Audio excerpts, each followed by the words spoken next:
Hello and greetings. We are rambling once again.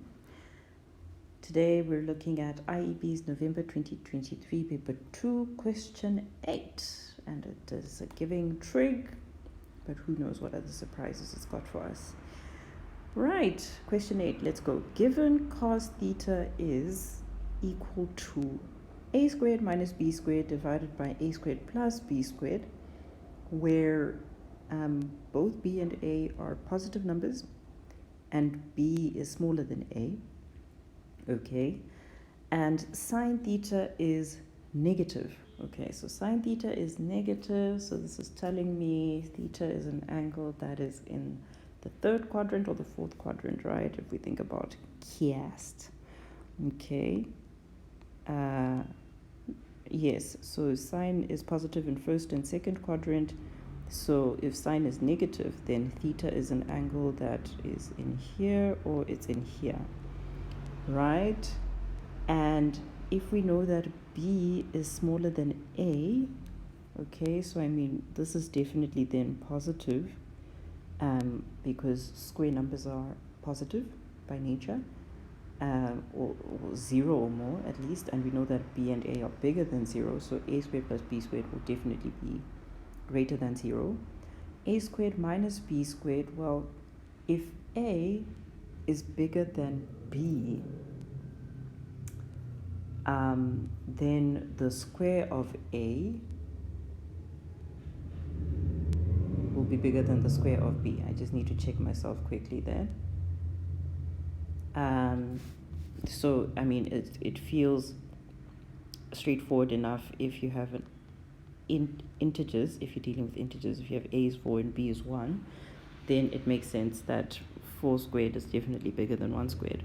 Where I just want to be super sure that it is also still true is with fractions. So if I have a is a half and b is a third, a half squared is a quarter and a third squared is a ninth, and that is smaller than that one. So maybe it is true for all numbers, but let me just think about that a bit more. So let's think about it in terms of algebra. A squared minus b squared is the same as a minus b times a plus b, difference of 2 squares.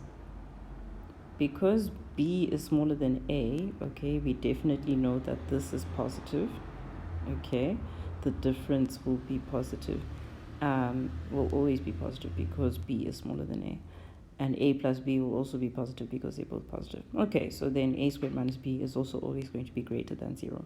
Okay, so if we know that this is also positive, then we know that cos of theta is a positive number because you have positive divided by positive. And so it can't be this quadrant then because cos is negative there. So theta lives in this quadrant because its cosine ratio is positive but its sine ratio is negative. Okay, so already before we even start delving into the question, we have, we're just finding our bearings, just finding our way around. Okay, let me shrink some things. Just getting to know it, getting to know the question. That's what we were doing. Okay, so let's look at what the question's actually asking. Determine tan theta in terms of a and b. Show all working. Oh. So I mean, tan theta is sine theta over cos theta.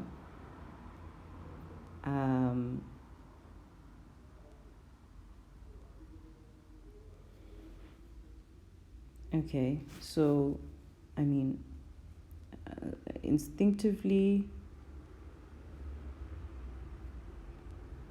I'm thinking about this relationship. Tan theta is equal to sine theta over cos theta, right? And if I manipulate this equation so that I have cos theta as the subject, okay, so then I want to say, I want to times by cos theta to get it out of the denominator, but then I need to do that on this side as well.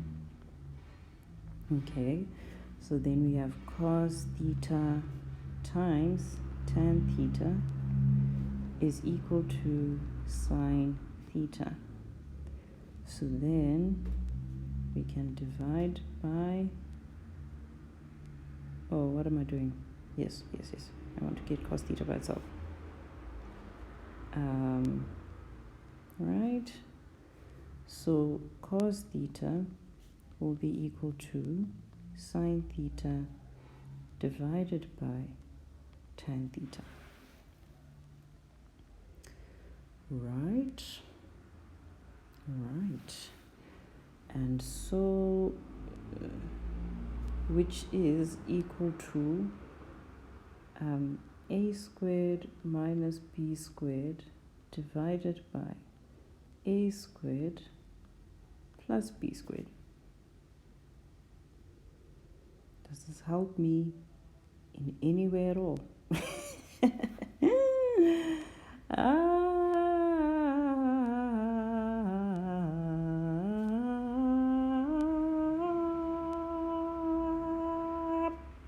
So, I mean, I then instinctively want to say that, you know, this must then mean that sine theta is equal to a squared minus b squared, and tan theta is equal to a squared plus b squared.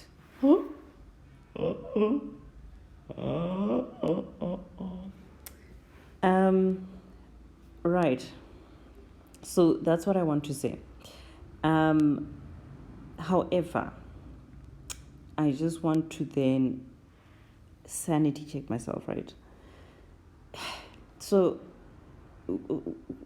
it's not, so say for example, we have let's use different variables. So let's say we have P over Q, right? P over Q is also the same as 2P over 2Q, okay? So we can't just jump and say P is equal to 2P and Q is equal to 2Q. Just because two fractions are have the same value, it doesn't mean that the numerators are equal and the denominators are equal, right? Or if we just look at it with straight up numbers, not variables, right? We know that a half is the same as 2 over 4, is the same as 3 over 6, and so on.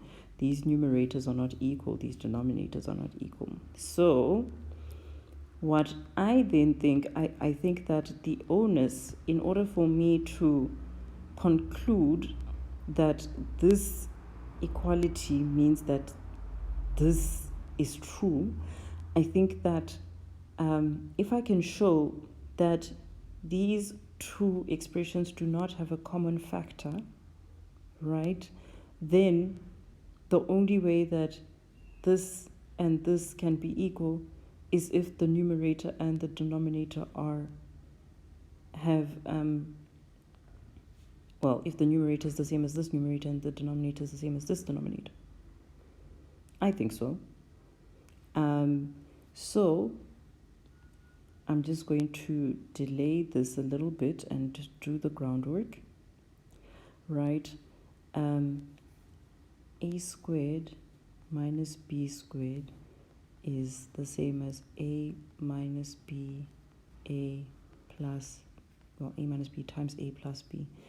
A minus b and a plus b are not factors of a squared plus b squared.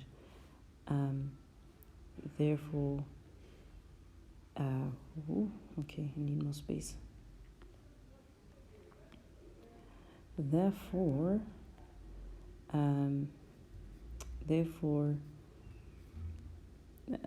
a squared minus b squared over a squared plus b squared is in its simplest form. Well, yeah, that's still not good enough, because sine theta over tan theta, that is definitely not in simplest form. Because sine theta is going to be probably some crazy long decimal. It's a decimal. Tan theta is also going to be some 0, some. Sorry, brief interjection. Okay, in my rambling, I said that, okay, sine theta is going to be some decimal, and more specifically, it's going to be negative 0, some, right? Most likely some long ongoing decimal fraction. And then I said tan theta is going to be 0, some, is definitely going to be 0, some, forgetting that the range of tan is, minus infinity to positive infinity. So never mind it just possibly being 0, some. It could be, but it could also be 21, some, or, well, and we're dealing in the fourth quadrant, so it would be a negative number. Anyway, just wanted to correct that, real quick.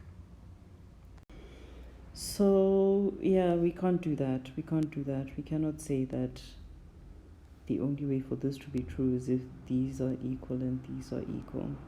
All that this tells us is that sine theta and tan theta are in this ratio.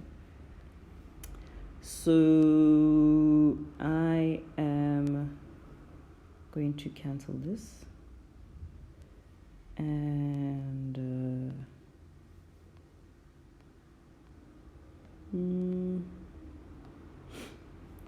this as well.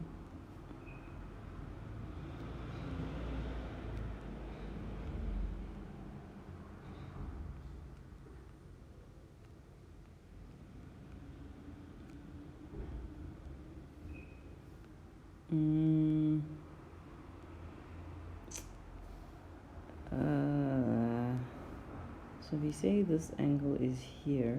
Let's use another color somewhere. So it's this angle. This is theta.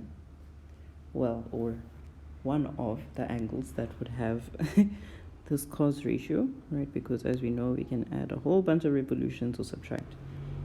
Anyway, so let's see. What this is telling us is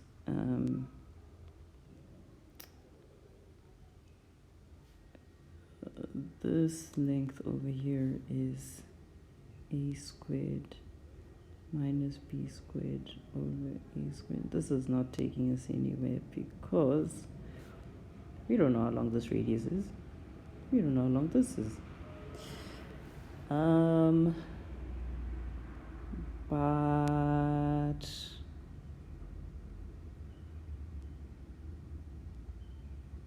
well, Ross. Okay, sorry. Wow, okay. I don't think any of this is necessary, really. All of this pain was for naught. Okay. The point here is, what have I gotten rid of? It's just erase, huh? How about that? Okay, okay, that was a very long detour, but at least we, kind of got to see, how to call our own. Can I swear on this channel? Like, is that even right? Let me not swear. Our own poop. Right, okay. So, yes, the triangle is, in fact, I think, the right direction. Remember that cosine of an angle is the ratio between its x-coordinate and the length of the radius of the circle, right? Yeah, okay. So by being given this information, right, we can then set up a hypothetical triangle, right, where such that the x coordinate here is a squared minus b squared. Not sure what the y coordinate is, but the length of the radius would have to be a squared plus b squared, right? So in this way, when we work out cos of this angle theta, we would take this x coordinate and divide it by that radius a squared plus b squared, and that would give us, you know, this value that we've been on, this expression that we've been given over here. Okay, so we can then use good old Pythag to work out how long this is so that we can figure out tan, right? In order to figure out tan, we need y over x, so we're going to need to figure out what this is. Okay, so let's do that. So we have a squared minus b squared squared plus y squared is equal to a squared plus b squared, because Pythag said so. Okay. And so to get the y squared alone, oops, we need a square over there. Okay, so we've just taken, let me just highlight, taken this, right, because that'll be the length of this. Okay, and we've put it in here and squared it. Okay, and then we've taken this over here, right, which is the length of the radius, and we've put it in over there as our hypotenuse, and we squared it. Okay, so to get y squared alone, we'll say y squared is equal to a squared plus b squared, and right, we'll talk about why I'm not multiplying these out now. I'm not multiplying them out because firstly, I really am just like lazy, and I think in general our brains are lazy, and sometimes we should just lean into that, right? Like, don't multiply out your brackets unless you absolutely have to. So now, for instance, by holding off on the multiplication, I've moved this term over, and it's given me a difference of 2 squares, which will very likely be easier to work with than multiplying out and possibly making some mistakes. Although, to be fair, this is a almost straightforward multiplication. But yeah, anyway, at the very least, this is just exposure to working with complex looking expressions, but recognizing that they are not monstrous. Okay, anyway, so you can think of this as a P and this as a Q, right? P squared minus Q squared, how would you factorize that? You would factorize that as P minus Q times P plus Q, right? So everywhere there's a P, I'm going to write a squared plus b squared. Everywhere there's a Q, I'm going to write a squared minus b squared. Okay, so we're going to start off with a squared plus b squared, that's my P minus Q, minus my Q. Okay, and then in the other bracket we have a squared plus b squared, my P, plus a squared minus b squared, which is my Q. Okay, right, so maybe let's just highlight these, just make it very clear what we're doing. So that's our little P. So everywhere we have a P, we're going to put in that expression, and then this is our Q.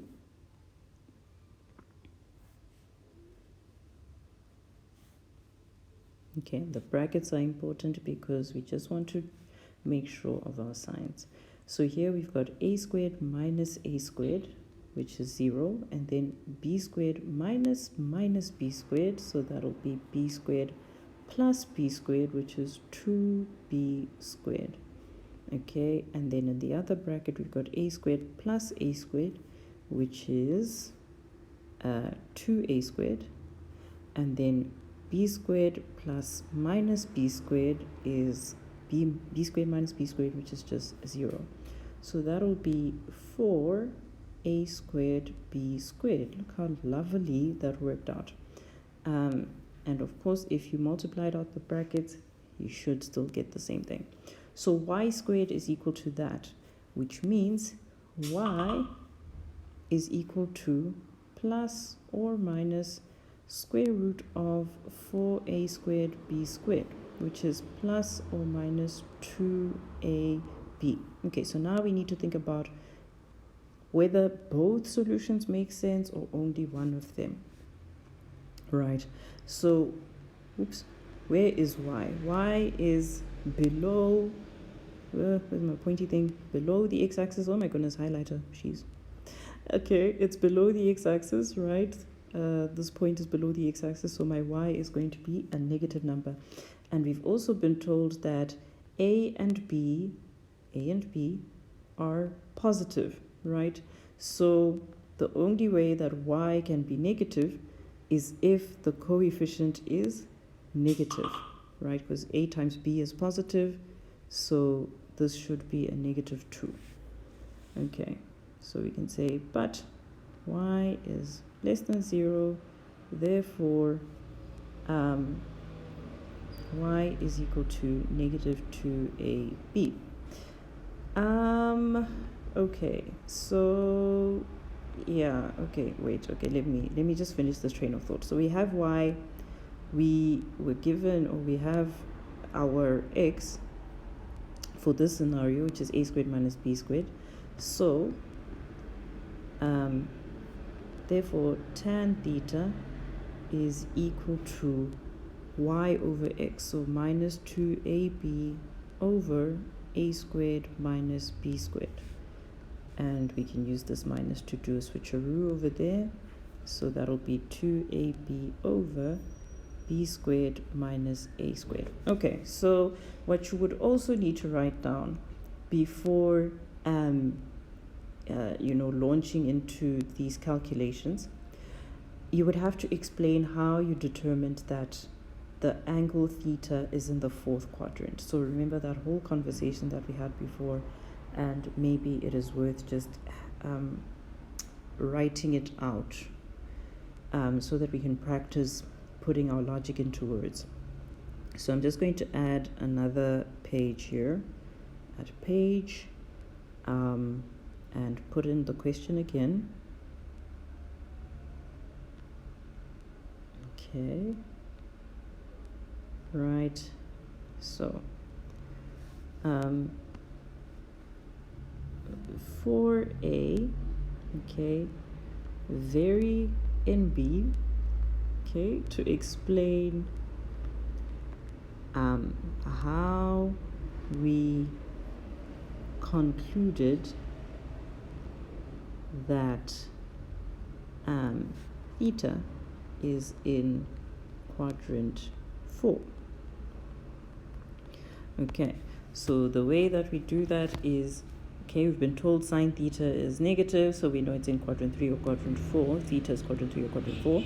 So we need to figure out, well, this expression, does that evaluate a positive number or a negative number? So we would say a squared plus b squared are greater than 0 because, well, okay, maybe the easier way, the better way to do this is to say a greater than 0 implies that a squared is also greater than 0, and likewise b greater than 0 implies that b squared is also greater than 0, and so therefore a squared plus b squared will also then be a number that's greater than 0. So that's easy.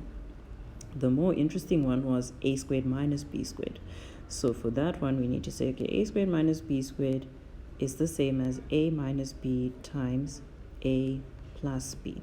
Okay, so a greater than 0, b greater than 0 tells us that, okay, a plus b will also be greater than 0. The difference is a bit more interesting, right? We've been told that a is greater than b, so a minus b will also be greater than 0. And this is just like, you know, if you kind of, if you're like me and you get into rabbit holes a lot and you're questioning like, why actually, this is simple inequality arithmetic, if I can call it that, right? So because, and it's so important to start with what you've been told, right? Those are the facts of the question. So because a is greater than 0, what I can then do is I can times both sides by a, right? And because a is positive, I know that the sign doesn't change. So a squared is then greater than 0. And similar reasoning, because b is greater than 0, I was told this, I can then times both sides by b and know that the sign is not going to change. So b squared is greater than 0. And from there, yeah, I guess this is just a kind of intuitive thing.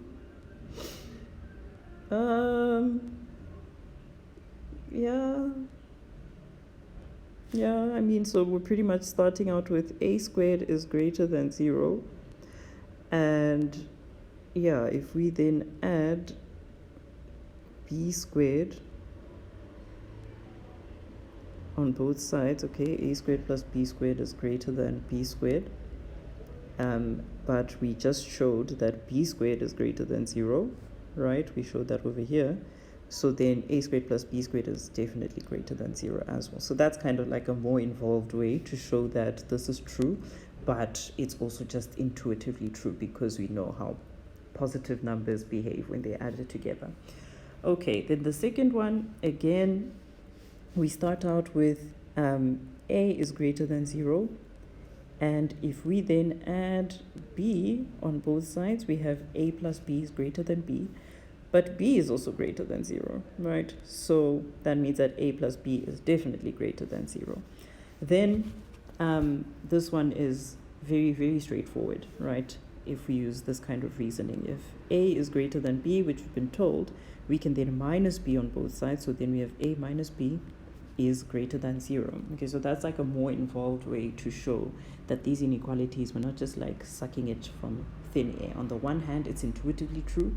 On the other hand, we can also show it like with a bit more, with a bit of finer maths. Okay, anyway, so all of this proves that if we then have,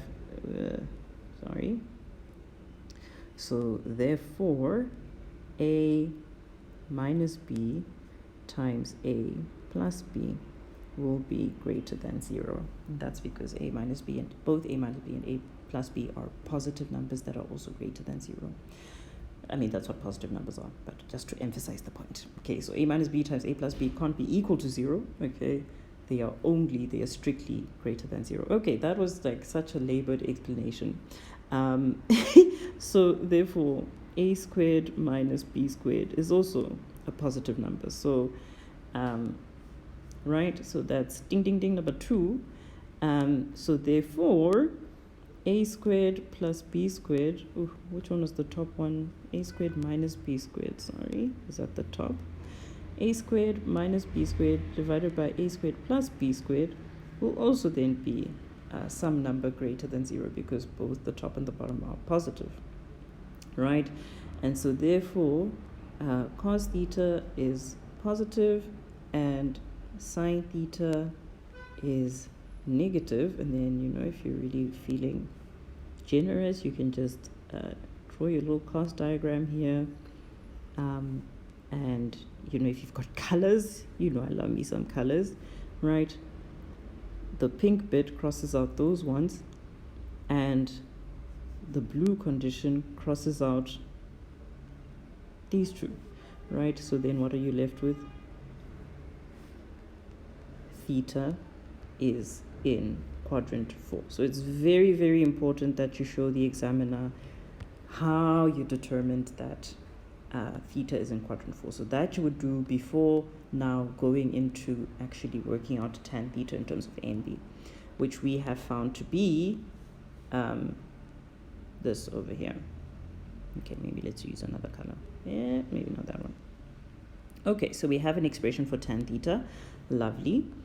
The next question says, if it is further given that A is equal to 3 and B is equal to 2, solve for theta where theta is in the interval from 0 to 720. Okay, so here it's up to you what you know. You can use the tan, you can use the cos. I'll just use the cos because it's closer.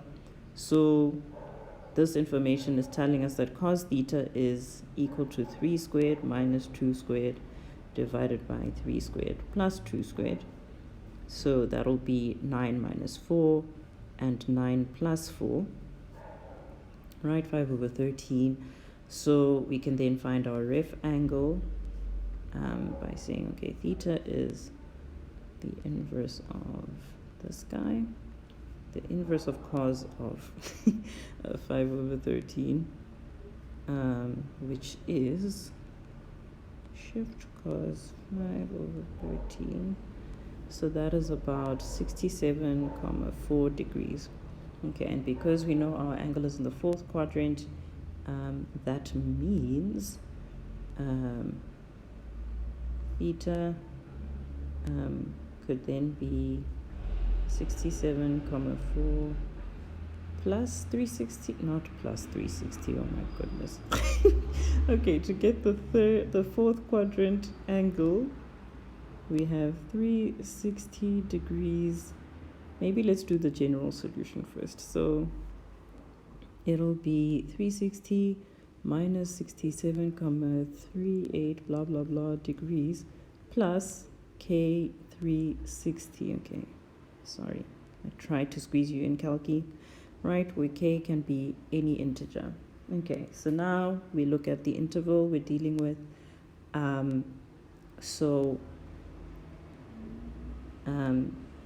That theta is in this interval. Okay, so then our possibilities are 360 minus 67,38 plus no revolutions, right? That will definitely be within the interval. And then I think we'll be able to add one revolution. Oops. But if we try to add another revolution, we will go over 720. We can't minus any revolutions because then we'll definitely go below 0. So let us work out the exact values here, or at least the rounded values. I'm just going to quickly store this guy. Okay, so we have 360 minus u, which gives us about 292,6, and then the second possibility is 360 minus a, and then we're going to add another revolution. Well, we're going to add a revolution. So that'll be 652. Oh no! Okay, let's hurry along, and you can see that if you try to add another revolution, it's going to be too much. We're going to be on 1,000.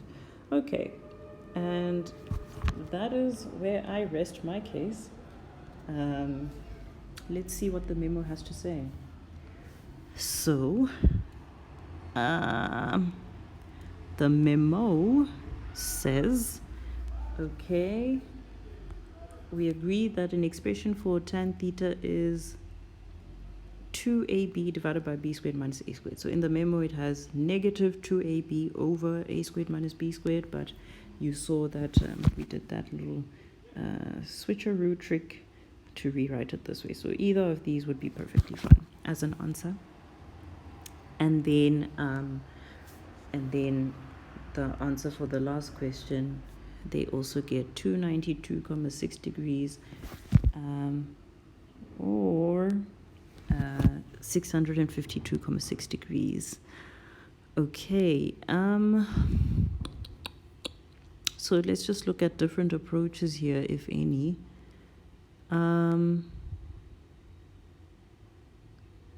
So their reasoning for the angle being in quadrant 4 is very not involved. I don't know what to think of that. It just says because A is greater than B and B is greater than 0 and sine theta is negative, then the angle is in quadrant 4. I don't know if I'm just being super doof, but I don't see how that immediately implies that the angle is in quadrant 4. So if anyone can enlighten me, please do. I would appreciate that. And then they use our approach, and yeah, so there's not really anything different in the memo. And for the second one, it's also pretty much the same. Yeah, okay, cool. See you another time for another ramble.